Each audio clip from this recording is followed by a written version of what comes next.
Now we're going to go ahead and I'm going to show you, since I can't show you the actual film, I have a spare, old roll of film that I've tested development process with.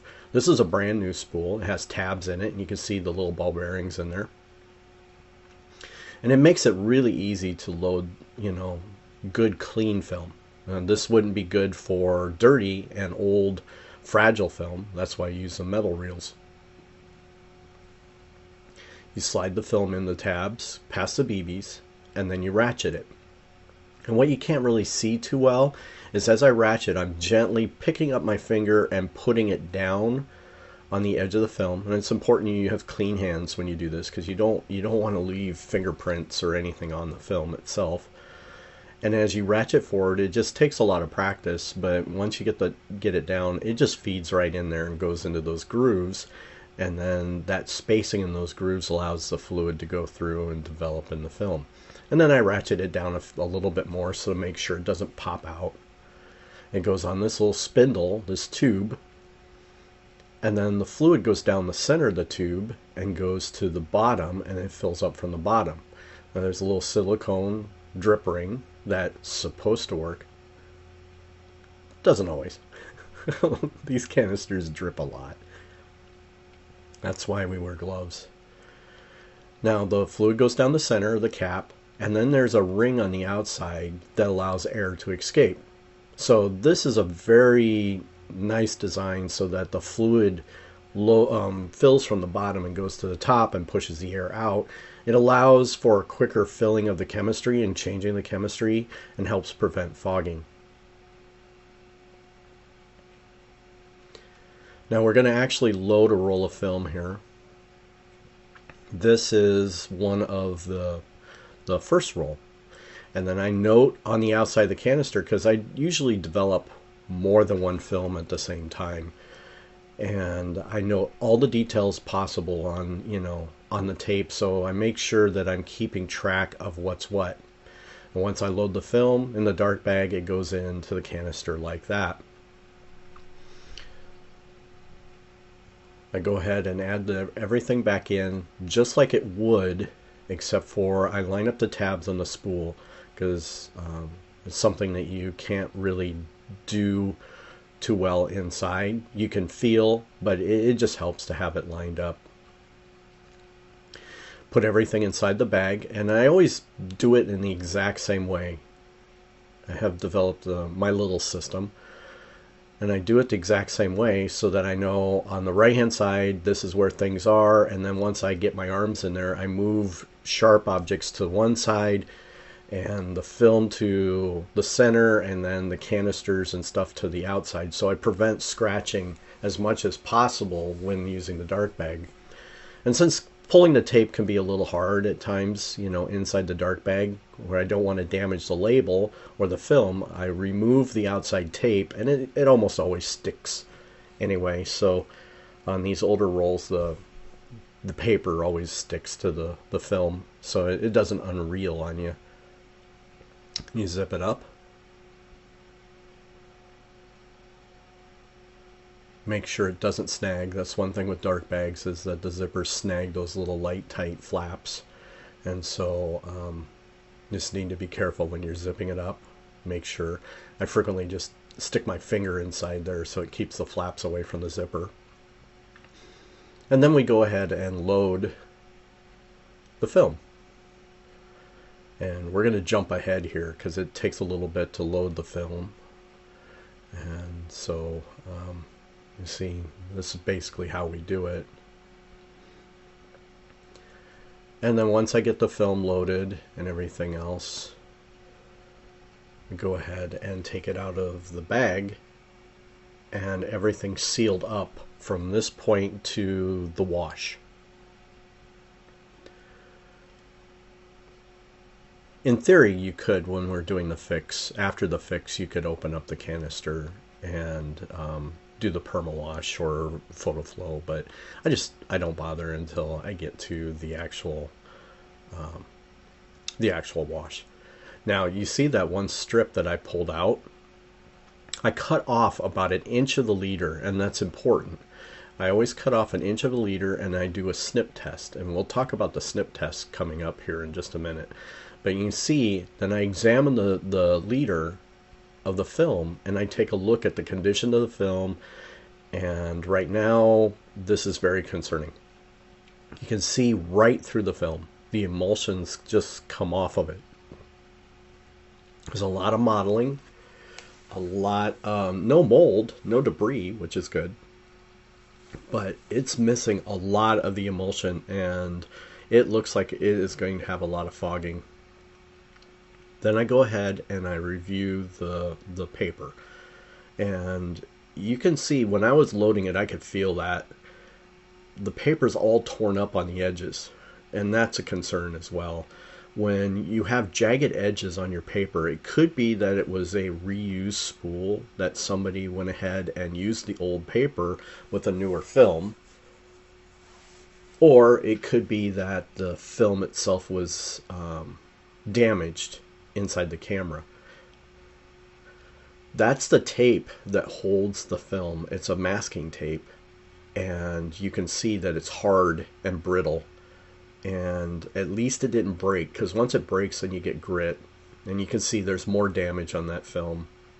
It's literally torn, which to me is a concern. That usually means that there's going to be massive light leaks on the old film, and salvaging anything on there is looking pretty bad at this point.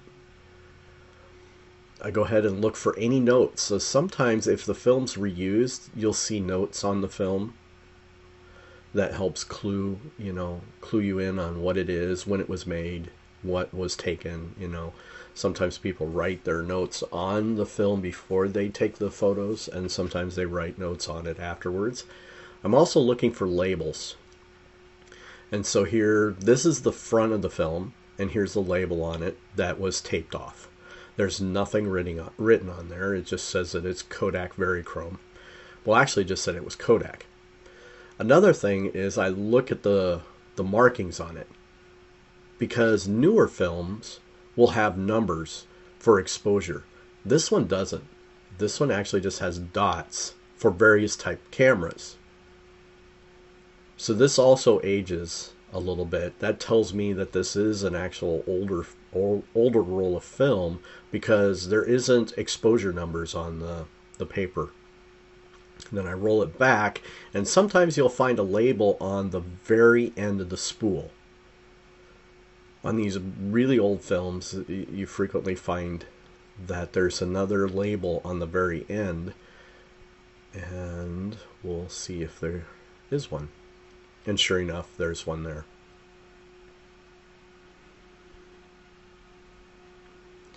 So I take a look at that label, and one thing I found about this label is it says that it's Verichrome.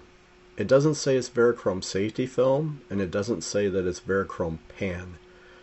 So this also is a little concerning, because in 1931 the Kodak Corporation changed the film so that it has a non-roll base on it, and they changed the name. And then they changed it again in 1956 to a Verichrome pan. And so this is probably pre-1931 film, if it isn't a reused roll of film. So then I take the leader and I cut it into strips. And the reason I'm cutting it into strips is to use it for the daylight snip tests. And that's probably one of the more crucial components of developing these old films.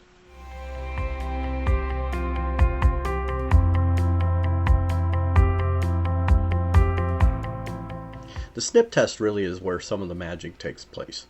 You take the strips that we cut off the leader, you fold it into a V shape lengthwise. If you don't, once it gets wet, it curls up and you can't see the tones. The important thing is you start the stopwatch just as it's going in, and the dry area of the strip you keep dry, and the wet area will start to lighten once it starts soaking the emulsion. You move it up and down so that there's fresh developer on it, and you monitor. When the wet part of the strip matches about the tone of the dry part of the strip, you stop the stopwatch, you note the time, and stop the stopwatch. And so we'll go through this. It's important that you average a whole series of them, then you divide it by 3, and that gives you your development time, or roughly. You round it down, and then that gives you your development time. I came across an old article in in a military journal or newsletter, and it talked about how during World War II, soldiers had to go ahead and scavenge film and try to develop them without knowing what it was, where it came from, and those types of things. So they developed this process, and I started thinking, well, I wonder if I could use a similar type of process to go ahead and develop these mystery films, not knowing where they're from and any detail about them. And so I reworked the formula a little bit, and sure enough, it appears to work. So you can see how it gets dark.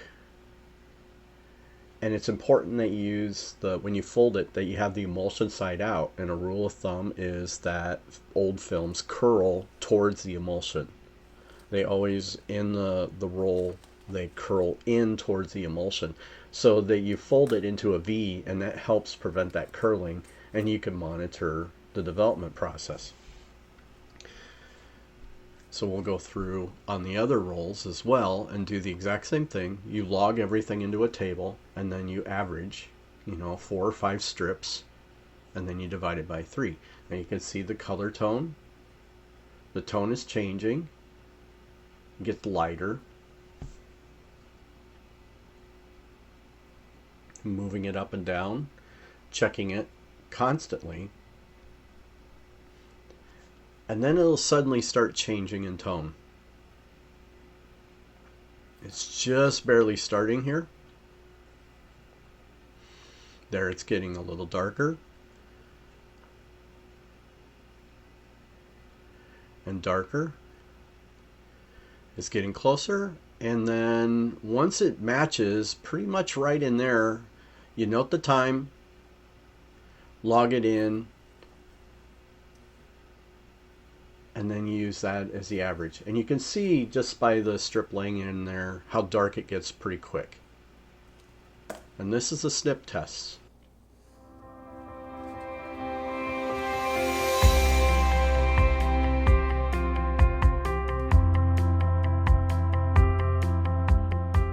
Now we're going to repeat that process with the second roll. Now the second roll, we've already pretty much determined that it is not as old as the first roll, and so the times are going to be different. And you'll see that they're significantly different. We go ahead and set the stopwatch.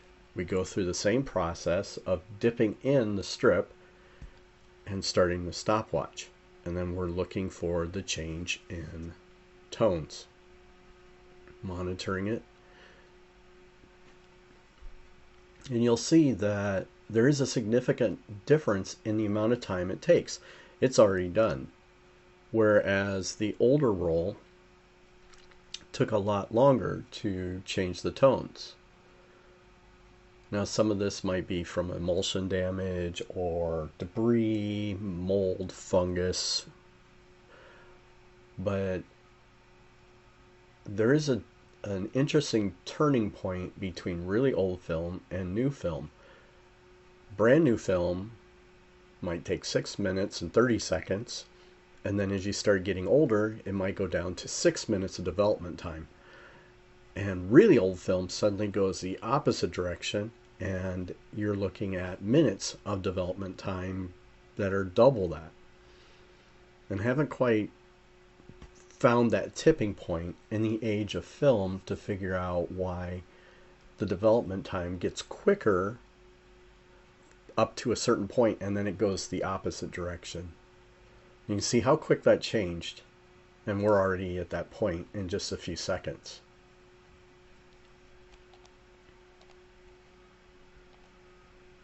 We'll repeat that process, and then we log it.